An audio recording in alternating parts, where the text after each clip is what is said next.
Hello everybody and welcome back to KXP, where we set out to explore the furthest reaches of the cosmos. In the last episode, we built quite a fancy looking space station, filled it up with Kerbals, and sent it out to Minmus. The only problem was we ended up filling it with too many Kerbals, and a few of them weren't meant to be on that mission at all, so we're going to go pick them up, bring them back home, as well as a few other Kerbals on the surface of Minmus who have been working diligently on making science, but it too is time for them to come back home. So today's mission is going to be quite a big one. We're going to land on Minmus, pick them all up, then rendezvous with the space station, and hopefully bring all those Kerbals home.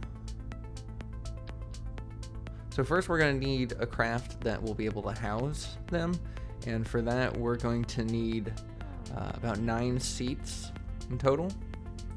We're going to quickly go through the build sequence because this rocket isn't really all that different than most of the landers that I've built. We use 5 engines with a little bit of a fuel duct between them, and then we build this. The one difference that I have included is that heat shield way at the bottom, the inflatable one. I've never actually used that. I mean, I've used it in my own gameplay, but I've never actually used that in any of our episodes. We typically just go for the regular type of heat shield, just whatever size we need it to be. But this time I'm dealing with 7 Kerbals, and we've already lost Jebediah in one of our series so far, so I really don't want to take any chances. And so I figured, since the inflatable heat shield has the right diameter to just sit steadily, we'll try it out this time. I am going to need solar panels that can retract. We don't want them ripping off in the atmosphere. But for now, I'm going to put on the unretractable ones. We'll change them out later. Let's get some batteries on here. Don't want to run out of power, but we also don't really need a lot. We're not doing any science experiments with this. It's very low resources dependent. We're going to put a little bit of monoprop in there. We will put a little bit more later because we are going to need some if we want to rendezvous. So I do need to test to make sure that the heat shield is fine and that our Kerbals can come down safely. So I'm just going to go ahead and throw on our engine. It doesn't need to be much. This is basically just going to be the engine that gets us from the surface of Minmus back home. And for that, we don't need too much delta V. The 1,000 some odd that we have in this engine is going to suffice, so it's good to see. I am going to throw an extra large reaction wheel on there, so that way we have some movement control when we're descending. And I'm throwing on some inline aerodynamic RCS for RCS purposes. Let's go ahead and get everything put onto their appropriate action groups. We are using remote tech, so we're going to need to have our communication dishes pointed at a particular target. And then, like I mentioned before, we go ahead and put the retractable solar panels right in there. We're going to also attach the doors to be open. I don't like leaving them closed when things are clipping through. Let's name this the Min Rescue Craft V2 because we already have a V1. I tested to see if it was probe capable, but unfortunately it is not, so we are going to have a pilot here. Let's change our flag to the Minmus flag because I like to have the flag representative of the goal. So we don't need landing legs here because we are going to be putting 4 boosters around it, and we can have the landing legs on that. We don't need much. These engines that we've unlocked via that contract that we're kind of exploiting have great thrust to weight ratio and pretty efficient in a vacuum, so they don't need much fuel in order to get the job done. I go ahead and put a fuel duct in between them, as you saw, so that way we can onion stage them before we leave Minmus. So let's go ahead and throw Jebediah in there, the sole pilot for the mission. We can't really afford anybody else because the seats are limited. We're going to throw some explosives on these side boosters so that way we don't have to deal with the space trash. And I normally don't include the footage from the test flight, but this was just so interesting to see. I wanted to show you this weird little orbit or trajectory that we got. I don't know. It was kind of fun. As you see, the blue line is what the game is telling us our trajectory is going to be, but I have the trajectories mod that gives us a more realistic view of what's going to happen. So that was pretty fun. This was about the time that I needed to stage my side boosters, but I wasn't moving forward, so I decided to give myself a little extra fuel, so that way I didn't blow up next to our boosters. But yeah, and then it put it into this little loop thing, so decided I just want to, even though it's a test flight and I did plan to do more testing, I kind of just wanted to see how the craft would interact with this maneuver. So, you know, it was interesting enough. I wanted to share with you guys. I didn't have plans for an extended cut on today's episode, so I just wanted to kind of share with you this. And look at that. It comes all the way to a peak, and then it loses all of its momentum and just comes sailing on down. I don't know. Kind of fun. But anyways, back into the build. We now we had a secondary test after that, and we were able to get it from the surface of Minmus all the way back. Gonna throw some landing legs on there because I forgot to. Made landing a little difficult. We're gonna throw some Separatrons because I don't like the idea of us exploding. And who knows if we'll be actually burning at that time to get ourselves away from it. So a few Separatrons can handle that pretty easily. So I put on the biggest decoupler that I have and push it down a little bit so it doesn't hit the engine bells. And we're going to want to wrap all of this up in a fairing. The thing is pretty aerodynamic. I mean, I put aerodynamic RCS on it. We have nose cones on our side thing. Like, we could technically probably get away with not having a fairing on this at all. But, you know, I want to just keep everything nice and neat, make sure we stand the best chance of survival. So now we're working on our lifting vehicle, and you know what? I don't want anything too complicated. All of this needs to do is get into low Kerbin orbit, and the lander stage will have all the delta V necessary for the job. So what we're going to do is we're going to put 9 Raptor engines, 9 Vector engines, the Raptor equivalent, and we're going to attach them on this engine plate like so. I go ahead and delete the fairing because I want to make sure that my stages are correct and it's easier to do when it's not being hidden.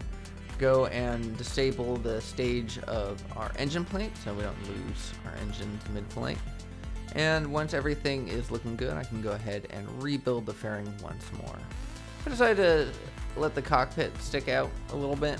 I think I changed that later. I can't remember, but we need to get some fins on this, get some aerodynamic stability, and we are good to go for another test. It was a pretty good test. I'm pretty happy with this, but I do want to add a little bit extra RCS, so that way, because we might need it for Minmus landing, and we're definitely going to need it for rendezvous. So yeah, as I said earlier, I did readjust that fairing to include capsule in there, and our lower stage was just barely able to get into orbit, and we still had to use some of our landing stage, so I decided to add a little more fuel into that. And once again, another shot from our test flight. I was so happy with this trajectory that I managed, how close I was able to land to my target. So I just wanted to show that, a little sneak peek of what is yet to come. But with that, everything is looking good. This rocket is capable. Jebediah is talented. Give him a nice orange glow on his suit. And we're going to get ourselves ready because there's nothing else we really need to do in today's episode except for rescue all those Kerbals. So let's go ahead, get this out on the launch pad, and prepare for the mission. So Jebediah is once again on the launch pad, ready to go, finger on the trigger, and launched. Those vector engines, super powerful, super maneuverable, especially when you have such a heavy configuration as we have here. Thrust to weight ratio is well over 2, and climbing, so have no fear that we are reaching space today. We are going to kind of skip forward a little bit during the ascent. A lot of the same stuff that we do in every launch, so I'm going to make this go a little faster, be a little more time effective, and focus on more interesting stuff like the landing. So our apoapsis is climbing a little higher than we had intended, and because we are now at 40 kilometers above the surface, we can stage our fairing, get rid of that, because we are through the thickest part of the atmosphere and the danger is now gone. So a quick circularization got us some money because we got a massive craft into orbit, and that is due to our program in the administration office via the Strategia mod. But there we go. There was a little fuel left in that tank, that lower stage. However, I didn't want to use it in order to change our inclination because it was just a little too powerful of a craft. So we went ahead and staged it early so we can do all of our inclination change, our trans Minmus injection, our circularization at Minmus, landing, takeoff, and return will all be done with this craft.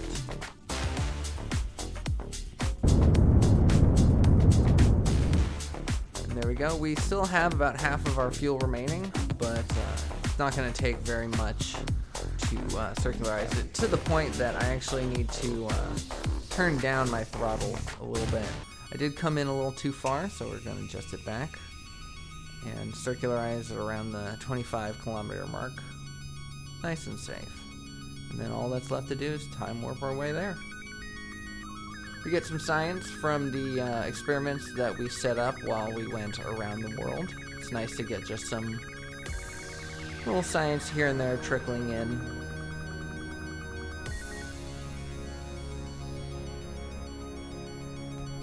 And as we approach the sphere of influence change, we can see our craft getting nice and close. A little more science to be had, and we quickly kill our time warp so we don't rush past our maneuver. Jebediah, full of courage, full of smiles, gets ready to land once again on the surface of Minmus. Actually, I don't think he's ever been to Minmus in this series, so this is a first for him. But he's super excited to see Bill and Bob again.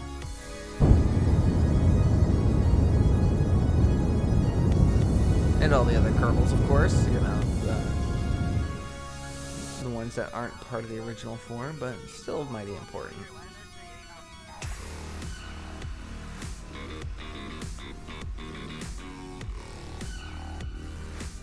We go ahead and set in our landing burn using the trajectories mod to really dial in and pinpoint where we want to arrive.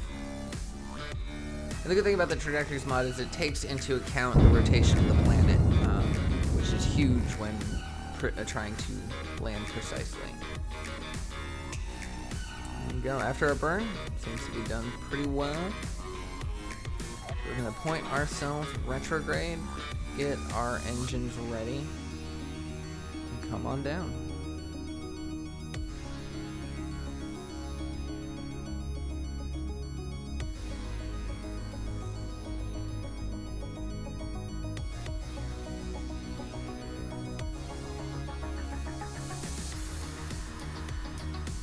I always love seeing the celestial body rapidly approach as you come down. This game, the feelings that this game creates, it's just so good. The satisfaction of landing, just the feeling of accomplishment you get. So I'm going to come down a little short. I don't want my Kerbals to have to fly that long, so I do a last minute burn adjustment, which really puts me on the edge for my suicide burn. But I managed to burn right on time. unfortunately, I burnt a little too much, and now I find myself in a situation. I'm glad that I put on the RCS, and especially that I put a little extra because we're going to need it. And unfortunately, my lower engines are way too powerful. That sent us up once again. So, not as textbook of a landing, and that landing that I showed you, or that trajectory anyways, that I showed you earlier, was more of a best case scenario situation. But we're only descending at less than 2 meters per second, so we had enough time to kind of flip ourselves around and readjust. It's not the closest landing zone, but it is something that I will take because I don't want to keep using fuel just bouncing around trying to find something perfect because we need to make sure we have enough fuel to get home.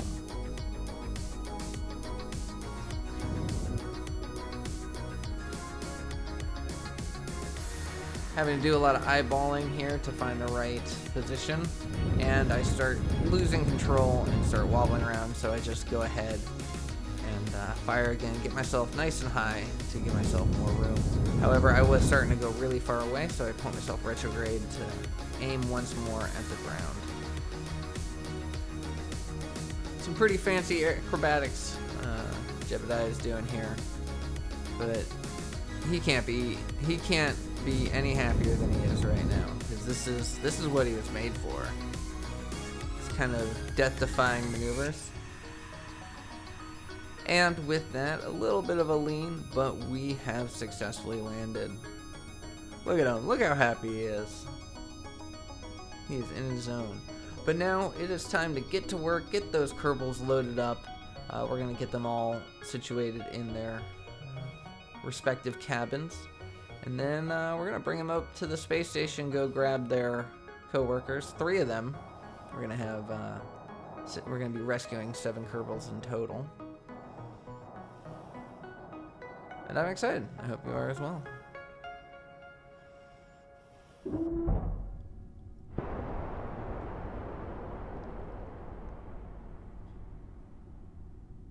Free IVA mode. Love it. Love being able to just sit myself down.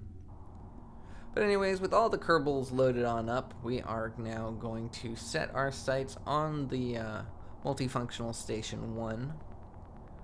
Gonna go ahead and select it as our target, and it has a pretty funky orbit line, so we're gonna have to do some maneuvering in order to match up precisely. So we take off, we head east, point ourselves up a little bit, and forget that we are on Minmus and not the Mun, and a little goes a long way here. So even just those few seconds that we burned puts our apoapsis really high.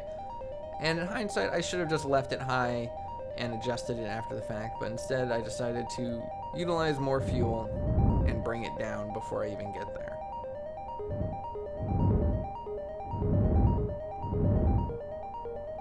Wasn't the smartest, but it did what it needed to be. It did what needed to be done. Now, also in hindsight, I feel like I could have thrown a little normal or anti-normal in here and adjusted my inclination all in the same burn. However, I only focus on prograde. I only focus on getting into orbit, and we'll do the inclination change after.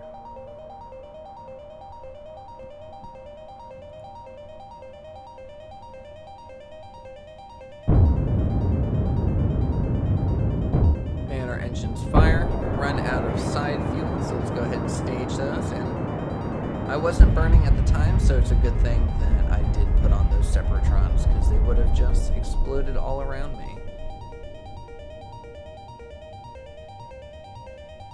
Alright, so now we are in orbit safely, so we're gonna want to adjust our inclination so we're on the same plane as our target, which will make not only rendezvousing, but canceling out our relative velocity so much easier. So we can see it right there, off in the distance. Nice. And the inclination change took barely any effort at all. So only burned for that little bit. So now it's time to start plotting our rendezvous. I kind of arbitrarily pick a spot in our orbit, and I decide to start messing around with the maneuver, particularly pushing it to a later orbit, because we don't have to reach it on our first pass. We can pass a couple times and just wait till it gets close enough to work with. If you're having trouble snagging a rendezvous, try pushing it to a later orbit. Maybe you'll have a little more luck. But anyways, we get a pretty good distance away. I think we're around like 2 kilometers or 1.5 kilometers at our closest approach. So we're gonna go ahead and take this, and it's literally only 2.1 meters per second of delta V change. So we gotta be very precise with this. We do have it tuned down so it will be a couple seconds of a burn instead of milliseconds, which is always nicer. Gives you a little more control. But with nothing else to do but get ourselves ready, we have it plotted into oh, there's the maneuver. There we go. Now we are going to be on track to hit it. So now, with nothing else left to do, and with our maneuver, or with remote tech no longer being necessary, because we are going to be flying this by hand and rendezvousing by hand. So I'm going to turn my thrust limiter up a little bit, but still not to full throttle, because once again, these engines are potent in a vacuum.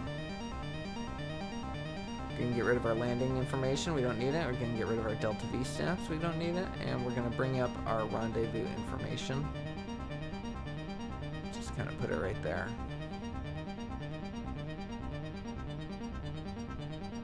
Let's time warp our way to the approach. It's nice to see a curve in there. We are going to be rendezvousing on the light side of the moon, so that's very good. I always prefer to rendezvous in sunlight. It's just so much better. We do have lights that we can use, and eventually we will be in some darkness, so the lights will help out a lot. Now that we are within 4 kilometers, I'm going to go ahead and stop time warping so I can adjust my rotation to be more retrograde. And we're just going to kind of time warp our way to our closest approach.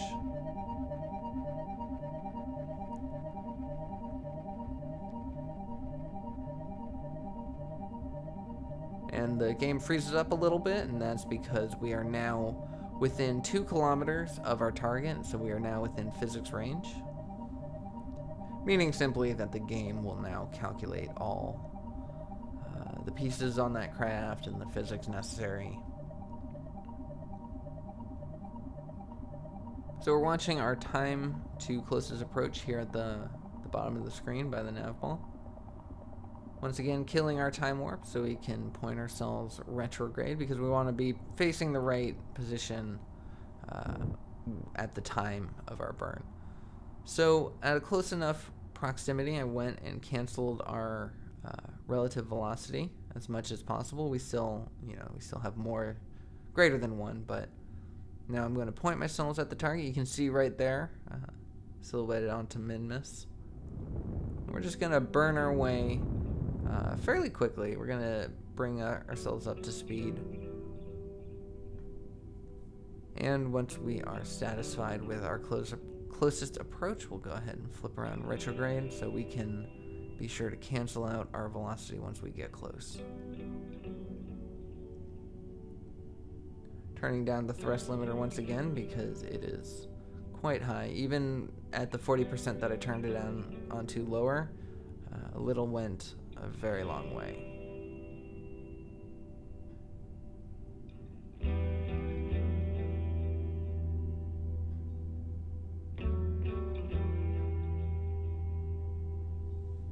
And now we are starting to approach the dark side. So now I am at 0.0 meters per second in relative velocity to the space station. So essentially, for all intents and purposes, we are standing still, not moving at all. There it is. I get visual range. So now comes the dangerous part. I need to close the distance between us without firing my rockets so hard that I become a battering ram. One thing I'm going to do, one thing I'm going to help is I decided to try the Mat Loud lazy method, and that is to take your docking port and point it at each other. Unfortunately, I never put a docking port on this side. I've got one here, but it's a docking port junior, and I meant to put a docking port senior on one side so we can dock either craft, whichever one we had. But apparently that never made it into the final design, so I was very frustrated at that. I was really wanting to just dock the crafts and then move everybody over via the transfer button, but that's not going to work. So we're just going to park them in orbit next to each other, just close enough for our Kerbals to EVA their way over. So now I'm using RCS to kind of monitor my thrust in any given direction, because I don't want to have to be flipping our craft around to use our liquid fuel engines. We're going to point ourselves prograde and then fire our thrusters retrograde in order to slow ourselves down. Because like I mentioned, I do not want to destroy the space station.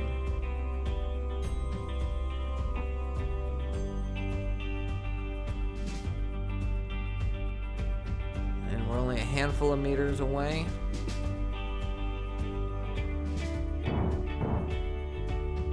Tap on the RCS a little bit. We're watching our relative velocity. Unfortunately, the RCS were actually more powerful than I would hope for. Good thing we did that last minute rotation, because we would have smacked one of those solar panels, would have broken, if not both. We can't afford that right now.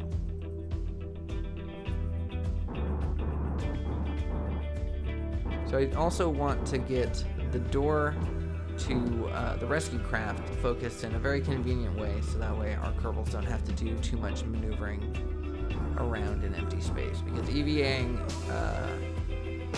is a challenge, because once you get a Kerbal out of the door, you are now on your own trajectory, and if you stray too much from the rendezvous, you'll quickly find yourself lost in space.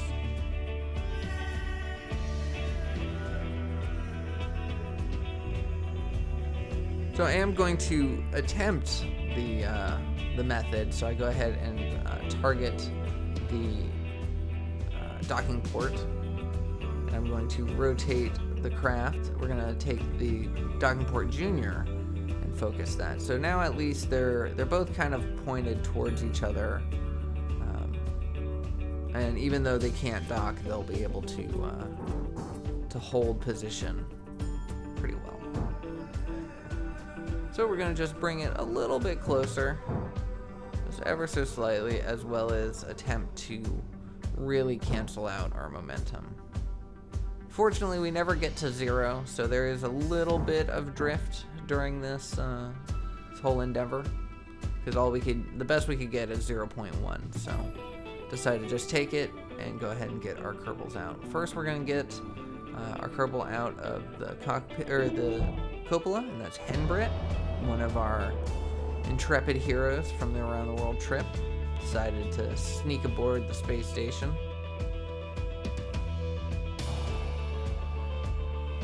So go ahead and let him out, let him grab his RCS pack, and we're just going to safely bring our way down into the cabin.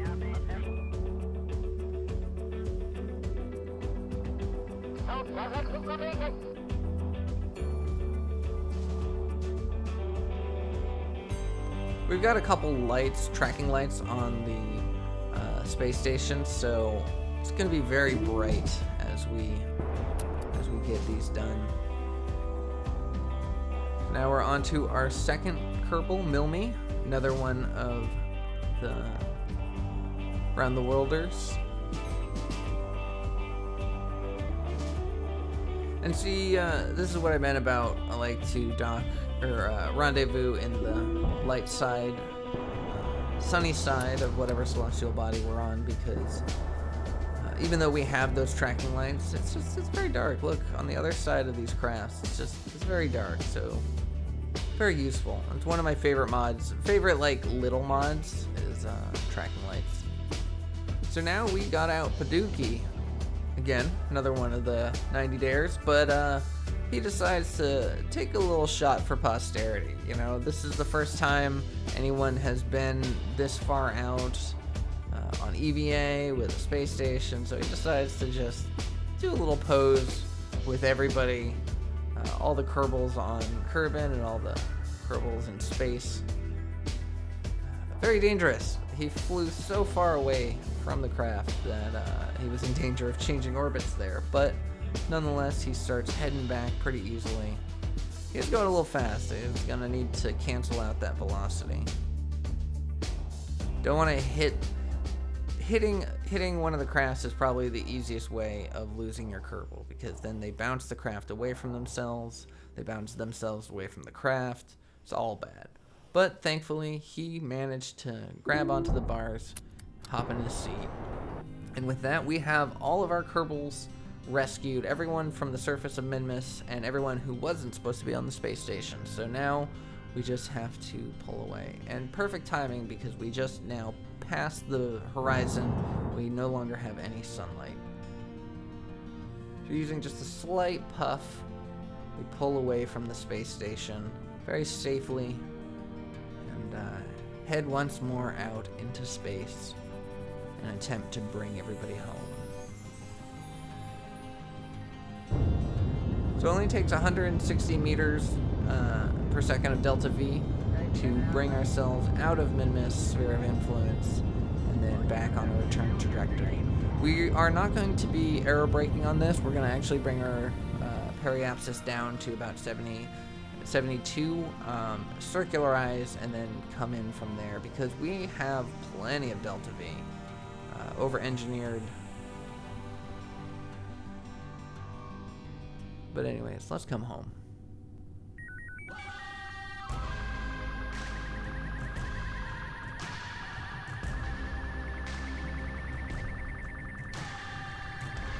Mighty blue orb coming in hot, looking beautiful as always. Volumetric clouds making the surface so serene.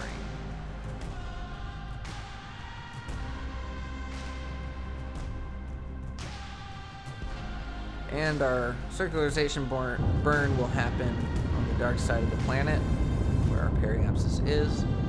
But with a heavy thrust to weight and plenty of delta V, it takes us no time at all to bring our orbit down to something more manageable.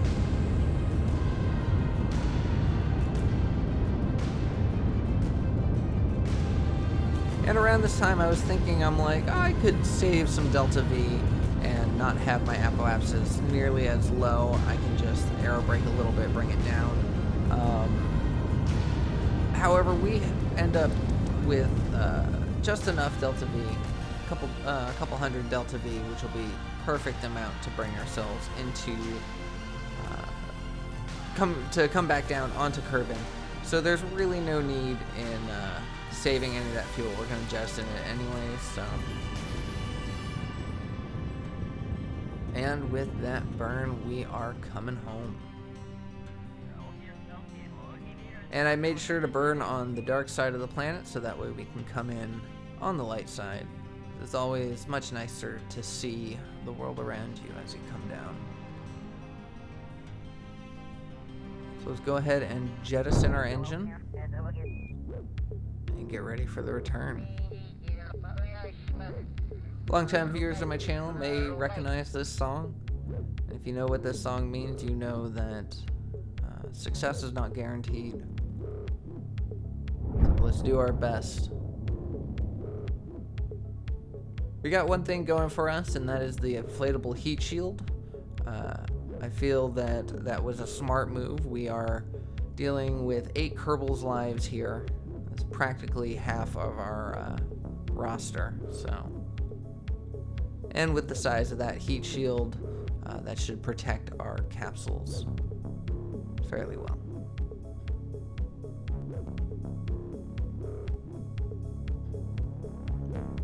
I'm going to speed up the footage a little bit. It was long re-entry because we were at such a low angle.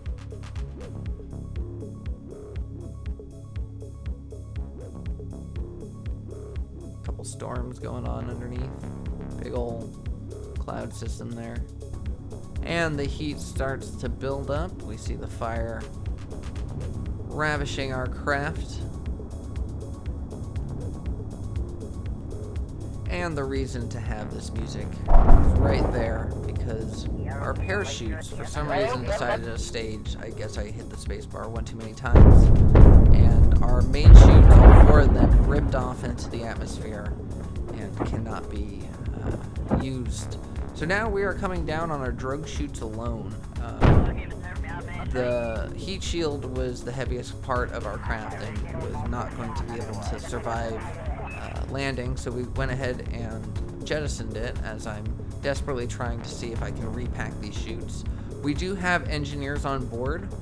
Someone could hop out on EVA, pack the chute, and then hop back in. The only problem is they'd only be able to pack the chutes on the side where the ladder is, because that would be the only ones they could reach.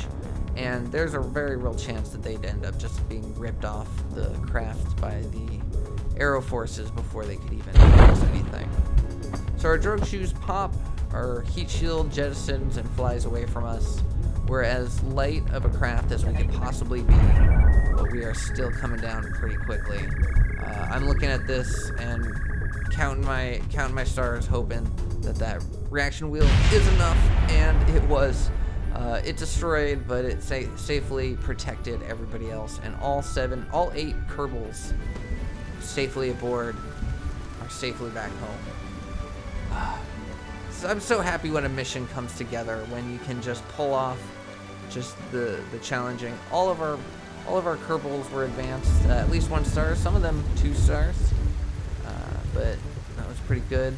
That was probably the biggest mission outside of the around the world. That was probably the biggest mission we've done thus far in the series, and I'm excited. In the next episode, we're probably going to get rid of the research bodies mod. This is the one that makes it so we don't know where the celestial bodies are until we've researched it. I've already done 2 research programs and spent a whole bunch of money and even put a satellite up in space, and yet we still don't know the orbits of Moho or Jewel, so we can't even visit them yet. And so it's going to be years in game before we can actually get that technology. So I think I'm going to get rid of that mod, and hopefully it doesn't break our save. If it does, then maybe I'll just reconsider that. But I really want to get to the exploration part of the KXP. I want to go to Duna. I want to see all these other planets. Duna, Eve, Jewel, and that one that doesn't exist. But anyways, that's where I'm going to leave today's episode. Thank you so much for watching. I hope you enjoyed it. I hope you're looking forward for more KXP. If you did, please consider subscribing. Drop me a like, let me know your thoughts, and I will see y'all in the next one.